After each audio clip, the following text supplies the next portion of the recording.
Hello friends, स्वागत है आपका अपने चैनल पीके मैथ सॉल्यूशन में। तो आज हम लोग पढ़ने वाले हैं जीके जीएस का ऐसा क्वेश्चन जो बार बार प्रत्येक एग्जाम में पूछे जाते हैं। तो हम लोग लेते हैं फर्स्ट क्वेश्चन। यदि पहला क्वेश्चन है, सर्वदाता रुधिर वर्ग है, यानी कौन सा रुधिर वर्ग है जो सभी को दान दे सकता है। तो वो कौन सा रुधिर वर्ग है? वो है ओ। कौन सा है? वो है आपका ओ रक्त समूह ऐसा है जो कि किसी को भी दान दे सकता है। ये हो गया। इसके साथ हम लोग जानते हैं एक्स्ट्रा फैक्ट। तो चलिए, रुधिर वर्ग जो होता है कितने होता है? 4 रुधिर वर्ग होता है। कौन? ए बी और ओ, जिसमें से ओ सर्वदाता होता है और ए बी सर्वग्राही होता है। क्या होता है? ए बी सर्वग्राही होता है। ठीक है, चलिए ये समझ गए। लेते हैं अगला क्वेश्चन। देखिए अगला क्वेश्चन है, सर्वग्राही रक्त समूह कौन सा है? सर्वग्राही रक्त समूह कौन सा है? तो वो कौन सा हो जाएगा? A B. ठीक, चलिए अगला क्वेश्चन।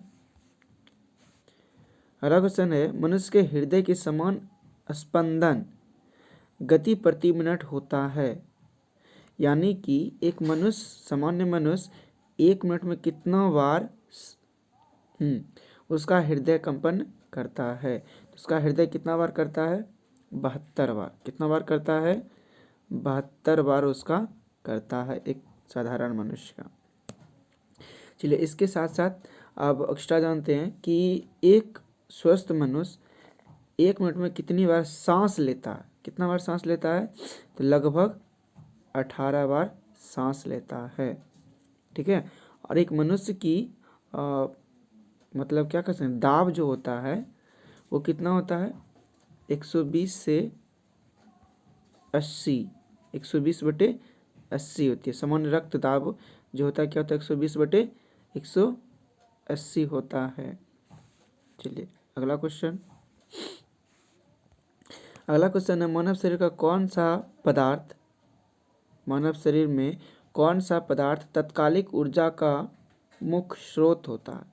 तात्कालिक ऊर्जा का मुख्य स्रोत कौन सा होता है भाई? वो होता है कौन सा? आपका कार्बोहाइड्रेट। कौन सा होता है? कार्बोहाइड्रेट।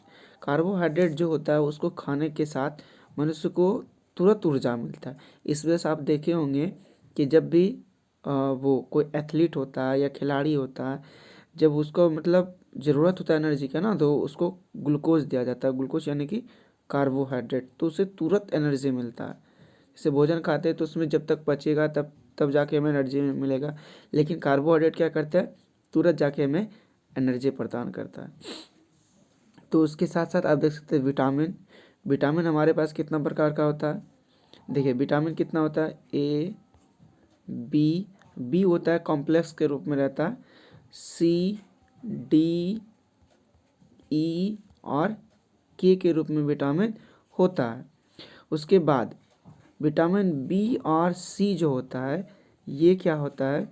जल में घुलनशील होता है। क्या होता है? घुलनशील होता है। जल में घुलनशील कौन कौन होता है? बी और सी। बाकी बी और सी के अलावा जो बच गया कौन कौन? ए डी ई के, ये सभी क्या होता है? वसा में। किस में होता है? वसा में घुलनशील होता है। किस में घुलनशील होता है? वसा में घुलनशील होता है। ठीक है, चलिए नेक्स्ट क्वेश्चन लेते हैं। अगला क्वेश्चन है कि कार्बन डाइऑक्साइड की कितनी प्रतिशत मात्रा वायुमंडल में रहती है? तो आपको पता होना चाहिए कि वायुमंडल में कार्बन डाइऑक्साइड की मात्रा कितनी होती है। तो वो होती है 0.03%। कहाँ होती है? वायुमंडल में होती है। तो कार्बन डाइऑक्साइड के अलावा भी तो हमारे वायुमंडल में बहुत सारी गैसें होती है। तो कौन कौन सी ऐसी गैसें हैं जिसकी प्रतिशत मात्रा अधिक होती है? तो जानिए, हम लोग जानते हैं। तो पहला है हमारा क्या? नाइट्रोजन। कौन सा है? नाइट्रोजन। वो कितना होता है? 78%। नाइट्रोजन कितना प्रतिशत। फिर होता है हमारा ऑक्सीजन, ऑक्सीजन कितना प्रतिशत, 21%। अब ऑक्सीजन है तो ये हमारे वायुमंडल के समताप मंडल के थोड़ा ऊपर, कहाँ, समताप मंडल के थोड़ा ऊपर में गर्मी अधिक होने के कारण वो क्या बना लेता है, ये O3, जिसको हम लोग क्या कहते हैं, ओजोन। क्या कहते हैं, ओजोन। देखिए ओजोन अब करता क्या है, ओजोन हमारे सूर्य से, किससे, सूर्य से आने वाली परावैंगनिक किरण को, किसको,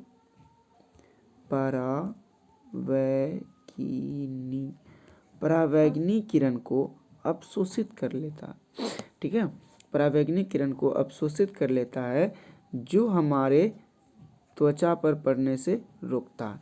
यदि ये परावैंगनिक किरण हमारे शरीर के त्वचा पर आकर पड़ता है तो हमें त्वचा कैंसर होगा।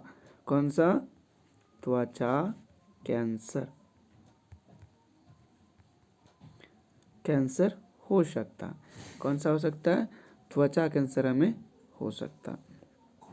अब इसके अलावा थोड़ा सा और भी यदि हम इसमें जोड़ें तो देखिए कि सूर्य में कितना रंग होता है भाई, सूर्य में होता है 7 रंग। सूर्य के प्रकाश में कितना रंग होता है, 7 रंग होता है। 7 रंग में से लाल जो होता है इसका तरंग दैर्घ्य सबसे अधिक होता है। लाल का तरंग दैर्घ्य क्या होता है, सबसे अधिक होता है, सबसे क्या होता है, अधिक होता है। लाल रंग का तरंग दैर्घ्य क्या होता है, सबसे अधिक होता है। वहीं पर बैगनी, कौन सा, बैगनी रंग का सबसे क्या होता है, कम होता है। बैगनी रंग का तरंग दैर्घ्य क्या होता है, सबसे कम होता है। और हरा रंग जो होता है किसी भी मतलब इंद्रधनुष या जो भी होता है उसमें क्या होता है, हरा रंग मिडिल में होता है। कहाँ होता है, बीच में होता है। कहाँ होता है, बीच में। ठीक है, तो इतना आप लोगों ने जाना। चलिए नेक्स्ट क्वेश्चन लेते हैं। तो अगला क्वेश्चन है, रबड़ को मजबूत और उछाल लायक बनाने के लिए उसमें क्या मिलाया जाता है। तो रबड़ को मजबूत और उछाल लायक बनाने के लिए क्या मिलाया जाता है भाई, उसमें मिलाया जाता है आपका, क्या मिलाया जाता है, सल्फर। क्या मिलाया जाता है, सल्फर। सल्फर का संकेत क्या होता है, S। और रबड़ में सल्फर मिला के मजबूत बनाने की जो प्रक्रिया होती है उसे क्या कहते हैं हम लोग, वल्कनीकरण कहते हैं। क्या कहते हैं,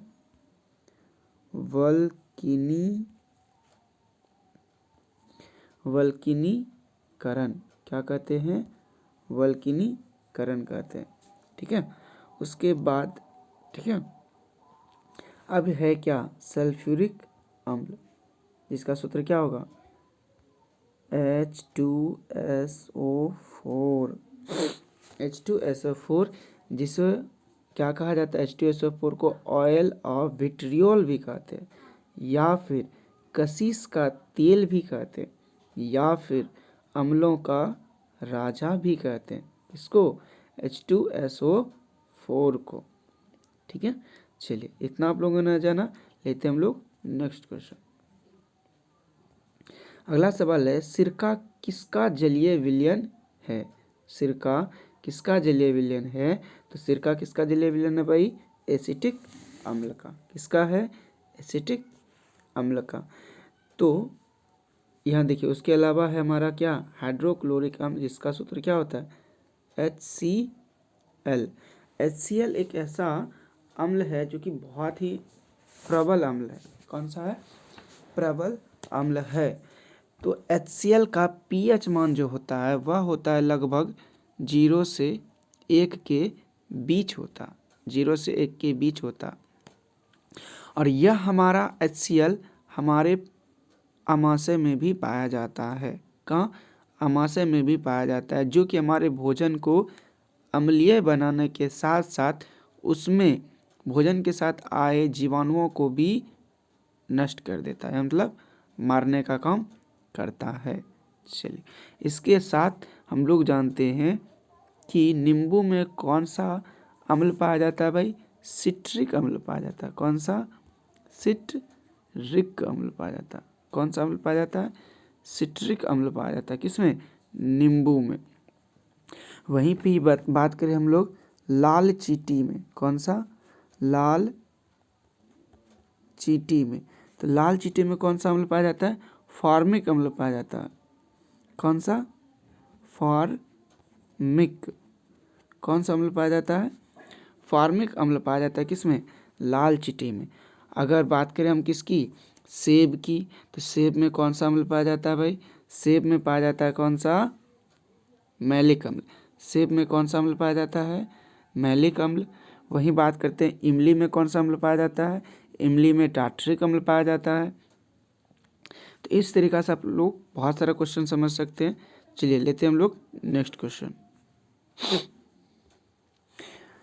क्वेश्चन है कार्बोहाइड्रेट का प्राकृतिक स्रोत क्या है? कार्बोहाइड्रेट का प्राकृतिक स्रोत क्या है? तो कार्बोहाइड्रेट का प्राकृतिक स्रोत क्या है हमारा? कोयला। ठीक है, तो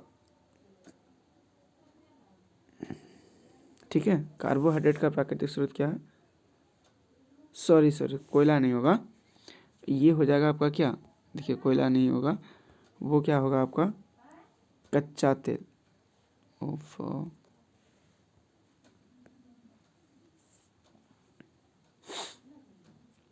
चलिए उसके बाद हम लोग अगला क्वेश्चन लेते हैं।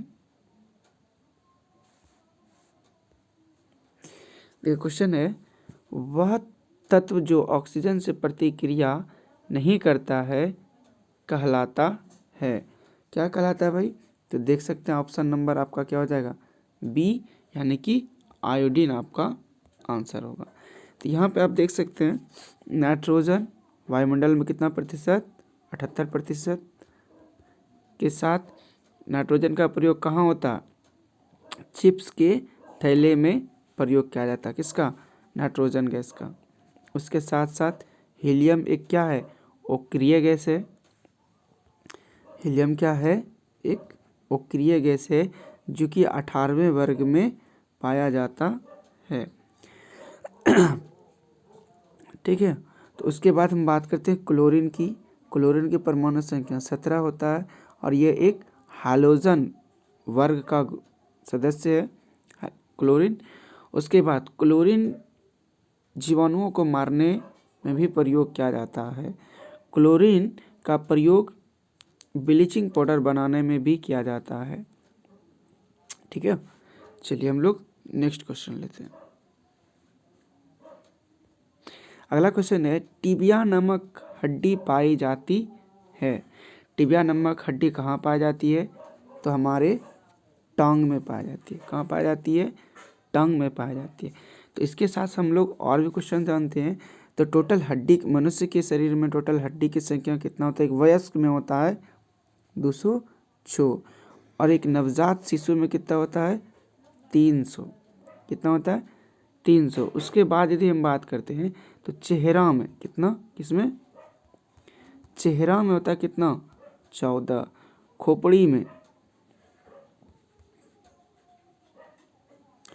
खोपड़ी में कितना होता है? 8। उसके बाद शरीर की सबसे बड़ी हड्डी कौन सी होती है? सबसे बड़ी हड्डी कौन सी होती है? फीमर। कौन सी होती है? फीमर। और सबसे छोटी हड्डी कौन सी होती है? स्टेपीज। सबसे छोटी हड्डी कौन सी होती है? स्टेपीज होती है। और आपको बता दें कि ये जो स्टेपीज होती है कहाँ होती है? शरीर के किस भाग में होता है? तो वो होता है हमारे कान में। कहाँ होता है? कान में। अब इसके साथ और भी बता सकते हैं कि कान में हमारा 3 प्रकार की हड्डी होती है। कितने प्रकार की? 3 प्रकार की हड्डी होती है। कौन कौन?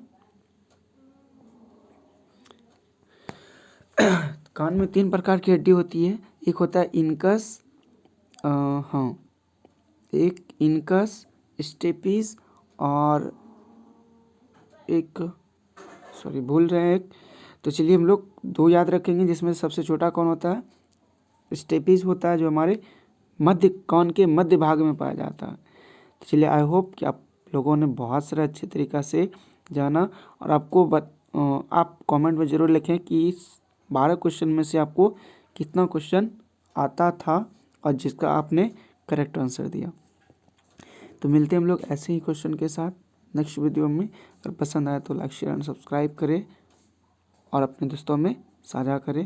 मिलते हैं नेक्स्ट वीडियो में। Thank you.